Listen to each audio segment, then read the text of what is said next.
ಕಳೆದ ಒಂದು ವಾರದಲ್ಲಿ 2 ಘಟನೆಗಳು ಮಂಗಳೂರಿನಲ್ಲಿ ಆಗಿದೆ. ಒಂದು ಪಾಕಿಸ್ತಾನ್ ಜಿಂದಾಬಾದ್ ಎನ್ನುವಂತ ವ್ಯಕ್ತಿಯನ್ನ ಸಾಯಿಸಿದ್ದು, ಎರಡನೇ ಘಟನೆ ಸುಹಾಸ್ ಶೆಟ್ಟಿ ಕೊಲೆ ಪ್ರಕರಣ. ಇದೀಗ ಈ ಕೊಲೆ ಪ್ರಕರಣವಾದ ನಂತರ ದಕ್ಷಿಣ ಕನ್ನಡ ಪೊಲೀಸರ ವಿರುದ್ಧ ಮುಖ್ಯಮಂತ್ರಿ ಸಿದ್ದರಾಮಯ್ಯನವರು ಕಿಡಿಕಾರಿದ್ದಾರೆ, ಕೆಂಡಾಮಂಡಲರಾಗಿದ್ದಾರೆ ಅನ್ನುವಂತ ಮಾಹಿತಿ ಸಿಗ್ತಾ ಇದೆ. ಪ್ರಕರಣದ ಬಗ್ಗೆ ಮಾಹಿತಿಯನ್ನು ಪಡೆದುಕೊಂಡಿದ್ದಾರೆ ಮುಖ್ಯಮಂತ್ರಿ ಸಿದ್ದರಾಮಯ್ಯನವರು. ಈ ಪ್ರಕರಣದ ಬಗ್ಗೆ ಮಾಹಿತಿಯನ್ನು ಪಡೆದುಕೊಂಡ ನಂತರ ದಕ್ಷಿಣ ಕನ್ನಡ ಪೊಲೀಸರ ವಿರುದ್ಧ ಮುಖ್ಯಮಂತ್ರಿಗಳು ಕಿಡಿಕಾರಿದ್ದಾರೆ, ಕೆಂಡಾಮಂಡಲರಾಗಿದ್ದಾರೆ ಎನ್ನುವಂತ ಮಾಹಿತಿ.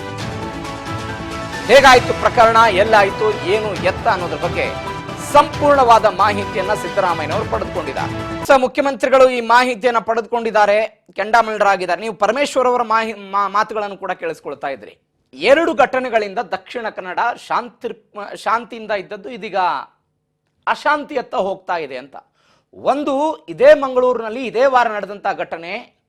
ಒಂದು ತಂಡ ಕ್ರಿಕೆಟ್ ಆಡ್ತಾ ಇರುತ್ತೆ, ಒಬ್ಬ ವ್ಯಕ್ತಿ ಬಂದು ಏಕಾಏಕಿಯಾಗಿ ಪಾಕಿಸ್ತಾನ್ ಜಿಂದಾಬಾದ್ ಅಂತಾನೆ. ಕೇರಳ ಮೂಲದ ವ್ಯಕ್ತಿ ಆತ. ಆ ವ್ಯಕ್ತಿಯನ್ನ ಅಲ್ಲೇ ಕ್ರಿಕೆಟ್ ಆಡ್ತಾ ಇದ್ದಂತ ಹುಡುಗರುಗಳು ಸೇರಿ ಪಾಕಿಸ್ತಾನ್ ಜಿಂದಾಬಾದ್ ಅಂದಿದ್ದಕ್ಕೆ ಕೊಲೆ ಮಾಡಿದ್ರು ಅಂತ. ಆ ಘಟನೆ ಆದ ನಂತರ ಸುಹಾಸ್ ಶೆಟ್ಟಿ ಕೊಲೆ ಪ್ರಕರಣ.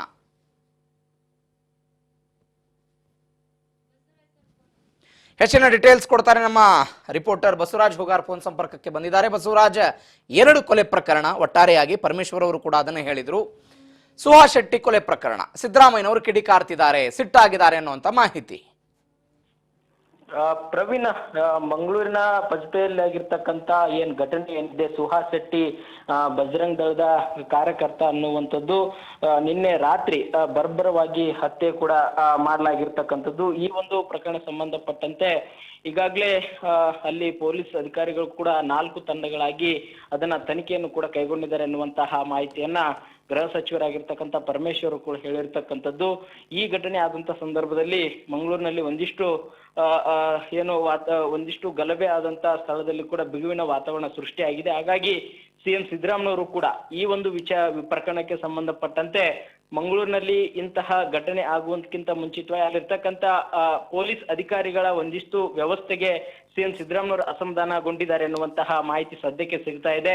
ಸ್ವತಃ ಅಲೋಕ್ ಕುಮಾರ್ ಅವರಿಗೆ ಒಂದಿಷ್ಟು ಅವ್ರ ಕಡೆಯಿಂದಾನೇ ಮಾಹಿತಿ ಪಡೆದುಕೊಂಡು ಸಿಎಂ ಸಿದ್ದರಾಮಯ್ಯನವರು ತೀವ್ರ ತರಾಟೆಗೆ ತೆಗೆದುಕೊಂಡಿದ್ದಾರೆ. ಮತ್ತೆ ಕಟ್ಟುನಿಟ್ಟಿನ ಸೂಚನೆ ಕೊಡಬೇಕು ಅನ್ನುವಂತಹ ನಿರ್ದೇಶನ ಕೂಡ ಕೊಟ್ಟಿದ್ದಾರೆ ಎನ್ನುವಂತಹ ಮಾಹಿತಿ ಕೂಡ ಸದ್ಯಕ್ಕೆ ಸಿಗ್ತಾ ಇದೆ. ಪ್ರವೀಣ್, ಈಗಾಗಲೇ ಒಂದ್ ಕಡೆ ಮಂಗಳೂರಿನಲ್ಲಿ ಇಂತಹ ಗಲಭೆಗಳು ಸೃಷ್ಟಿ ಆದಂತ ಸಂದರ್ಭದಲ್ಲಿ ಅಲ್ಲಿರ್ತಕ್ಕಂತ ಒಂದಿಷ್ಟು ಮಂಗಳೂರಿನ ಒಂದು ಜನತೆಗೆ ಶಾಂತಿಯನ್ನ ಸೃಷ್ಟಿ ಮಾಡಬೇಕು. ಅದರ ಹೊರತಾಗಿ ಇಂತಹ ಗಲಭೆ ಆದಂತ ಸಂದರ್ಭದಲ್ಲಿ ಕೋಮು ಗಲಭೆ ಹೆಚ್ಚಾಗುವಂತ ಸಾಧ್ಯತೆ. ಹಾಗಾಗಿ ಇದನ್ನ ತೀವ್ರ ಗಂಭೀರವಾಗಿ ತೆಗೆದುಕೊಂಡು ಇದನ್ನ ನೀವು ಎಚ್ಚರಿಕೆಯಿಂದ ನಿಭಾಯಿಸಬೇಕು ಅನ್ನುವಂಥದ್ದನ್ನು ಕೂಡ ಸಿಎಂ ಸಿದ್ದರಾಮಯ್ಯ ಈಗಾಗಲೇ ಪೊಲೀಸ್ ಅಧಿಕಾರಿಗಳಿಗೆ ಸೂಚನೆಯನ್ನ ಕೊಟ್ಟಿದ್ದಾರೆ ಅನ್ನುವಂತ ಮಾಹಿತಿ ಸಿಗ್ತಾ ಇದೆ. ಈಗಾಗಲೇ ಸಚಿವ ದಿನೇಶ್ ಗುಂಡೂರಾವ್ ಅವರು ಕೂಡ ಸಿಎಂ ಸಿದ್ದರಾಮಯ್ಯ ಭೇಟಿ ಮಾಡಿ ಈ ಬಗ್ಗೆ ಹೆಚ್ಚಿನ ಒಂದು ಸೂಕ್ತ ಕಾನೂನಿನ ರೀತಿಯಲ್ಲಿ ಏನ್ ಕ್ರಮ ಕೈಗೊಳ್ಳಬೇಕೋ ಅದನ್ನ ಸೂಕ್ತ ರೀತಿಯಲ್ಲಿ ಕೈಗೊಳ್ಳಬೇಕು ಅನ್ನುವಂತಹ ಒತ್ತಾಯವನ್ನು ಕೂಡ ಮಾಡಲಿದ್ದಾರೆ. Praveen. Okay Basavaraj, thank you ನಿಮ್ಮೆಲ್ಲ ಡೀಟೇಲ್ಸ್ಗೆ.